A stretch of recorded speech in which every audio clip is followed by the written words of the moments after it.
सुप्रभात। मैं जगेंद्र राणा। ईश्वर से साक्षात्कार, यह हमारी आज की आध्यात्मिक चर्चा का विषय। ईश्वर से साक्षात्कार। हृदयाकाश को ब्रह्मपुरी, ब्रह्मसदन, हिरण्यकोश और ज्योति से ढके स्वर्ग के अतिरिक्त परम व्योम भी कहते हैं। व्योम नाम आकाश का, इससे आगे हृदयाकाश के लिए परम व्योम का प्रयोग किया जाएगा। तो ये जो आकाश है जिसमें अखिल ब्रह्मांड गति कर रहा है, वो तो साधारण व्योम है। 10 अंगुल का हृदयाकाश परम व्योम है, क्योंकि इसमें परम सत्ता का, परमात्मा का, परम ब्रह्म का साक्षात्कार होता है। तो ब्रह्म के सर्वत्र समान रूप से व्यापक और प्रकाशित होने पर भी ब्रह्म का साक्षात्कार परम व्योम में ही क्यों होता है? इसलिए कि दृष्टा आत्मा परम व्योम में निवास करता है। परम व्योम आत्मा का अधिष्ठान है। दर्शन वहीं होगा जहाँ दृष्टा स्थित है। आत्मस्थ होकर दर्शन पूर्वक जब आप आत्मना ब्रह्म के वरेण्य भर्ग का ध्यान कीजिए, तो ध्यान को नितांत स्थिर और निश्चल करके अपने संपूर्ण चिंतन और अपनी संपूर्ण चेतना को परम व्योम में केंद्रित करके अंतरतम में निहित ब्रह्म के द्रव्य स्वरूप में आत्मधारणा द्वारा प्रवेश करने का शुभारंभ कीजिए। आत्मावस्थित होकर आत्मना वरेण्य भर्ग का ध्यान करते हुए जब आपके समस्त धारणाओं में दिव्य देव की दिव्यता का उसी प्रकार संचार हो रहा है, जिस प्रकार अग्नि में समर्पित तथा प्रविष्ट हुए कोयले में अग्नि का संचार होता है, तो आत्मना ब्रह्मा के वरेण्य वर्ग का ध्यान करते करते एक ऐसी स्थिति आएगी कि नेत्र, स्रोत और ओष्ठ बंद करके जो ही आप ध्यानावस्था में आत्मावस्थित होकर ध्यान में स्थित हुआ करेंगे, त्यों ही आपके परम व्योम में ऊपर से एक अलौकिक प्रकाश का वातावरण और नीचे से एक अलौकिक ज्योति का आरोहण हुआ करेगा। और ज्योति उस प्रकाश में विलीन हो जाया करेगी और तब आपके परम व्योम में एक अलौकिक श्वेत प्रकाश आच्छादित हो जाएगा। तो ऊपर से अवतरित होने वाला वह प्रकाश ब्रह्म के वरेण्य भर्ग की छटा है, और नीचे से उठने वाली वह ज्योति आपके अपने आत्मा की आभा है।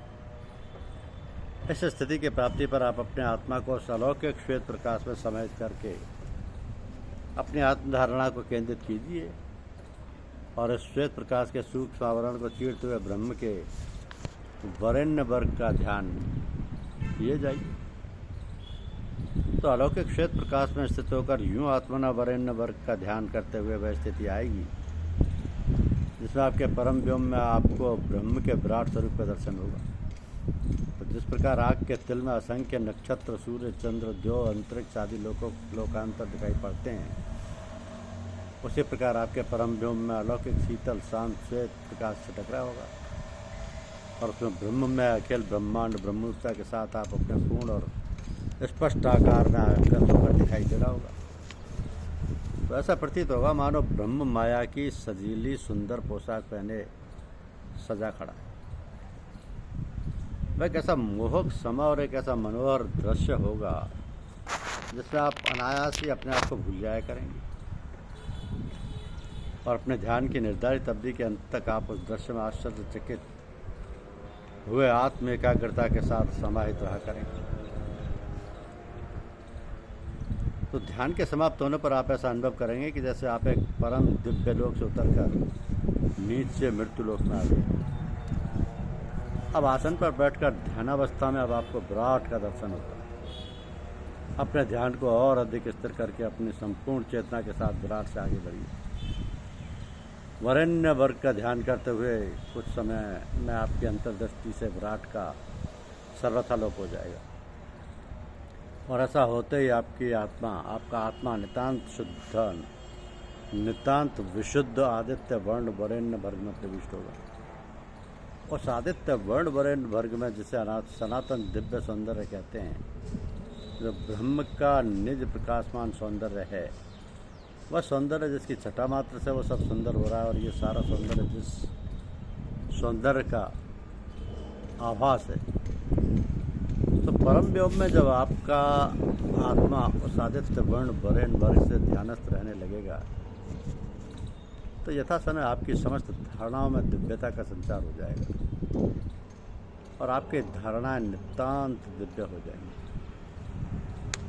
आपकी दृष्टि दिव्य हो जाएगी और अपनी दिव्य दृष्टि से आपको उस दिव्य देव का, उस पर ब्रह्म का साक्षात्कार होगा जो परम अनंत असीम सत्ता है और जिसकी ज्योति से ये सब ज्योतित हो रहा है।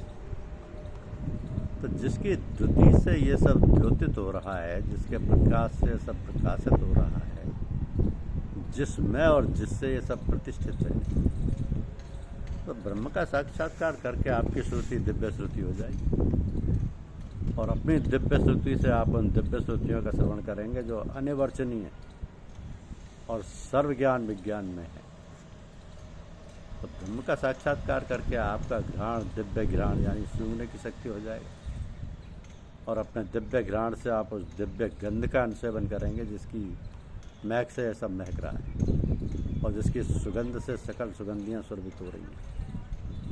तो ब्रह्म का साक्षात्कार होने पर आपकी रचना दिव्य रचना हो जाएगी और अपनी दिव्य रचना से आप उस दिव्य रस का रसास्वादन करेंगे जिसकी सरसता से ये समस्त रस सरस हो रहे हैं। ब्रह्म का साक्षात्कार होने पर आपकी स्पर्शेंद्रिय त्वचा दिव्य हो जाएगी और अपनी दिव्य स्पर्शेंद्रिय त्वचा से आप उस दिव्य संस्पर्श का स्पर्श करेंगे जिसके संस्पर्श से ये सब संपृष्ट हो रहा है। तो ब्रह्म का साक्षात्कार करके आपका आत्मा निरंतर ब्रह्म में सम्मिलित समाहित रहने लगेगा क्योंकि ये तद्वंदस्त इमे समाजते जो उससे साक्षात कर लेते हैं वो उसी में समाहित रहते हैं।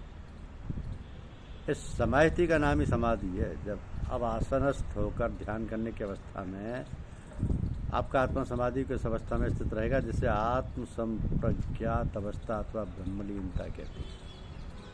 तो जागृति तथा स्वप्न अवस्था में आपका आत्मा समाधि की उस अवस्था में स्थित रहेगा जिसे संप्रज्ञात अवस्था अथवा प्रचेतनावस्था कहते हैं।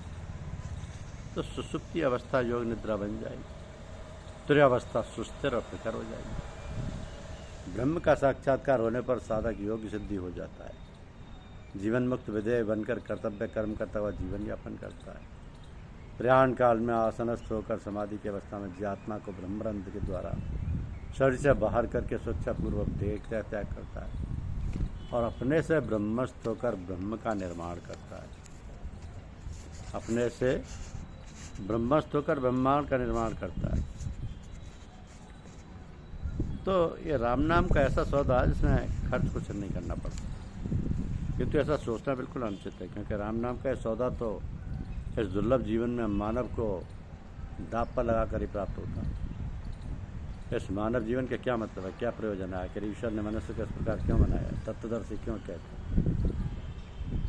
तत्वदर्शी कहते हैं कि God made man in his own image, अर्थात ईश्वर ने मनुष्य को अपने अनुरूप अपनी तरह बनाया है। इसका मतलब है कि जो भी गुण व विशेषताएँ ईश्वर में है वो सब मनुष्य के अंदर विद्यमान है, लेकिन सुसुप्तावस्था में। यदि मनुष्य चाहे तो इन गुणों विशेषताओं को बढ़ा सकता है, प्रकट कर सकता है। परमात्मा की ऐसी महान दया कृपा होने पर भी मनुष्य अपने को लाचार और अक्षम मानता है क्योंकि मनुष्य अपने आप में अभी पूर्ण नहीं है। भगवान का प्रारब्ध विधान जब जैसा चाहता है वैसा ही मनुष्य को न चाहता है। कहा गया है ना कि कर्म प्रधान विश्व रच राखा, जो जस करई सो तस फल चाका। जो जैसा करेगा वैसा ही करेगा। इसमें किसी का क्या दखल, क्या लेना देना। अपनी करनी अपनी भरनी, बिना किए तो कुछ होता नहीं और फिर मनुष्य बिना कुछ किए रह सकता नहीं। तो ये सब भावना का कमाल है। जिसके जैसे भाव हैं वैसे ही आदमी से आदमी मिलना जुलना चाहता है और जब मिल जाते हैं तो आपस में खूब चलती है। तो ये तो राम नाम सबको ही कहे, ठग ठाकुर और चोर, बिना भाव रीझे नहीं तुलसी नंद के। वही बात।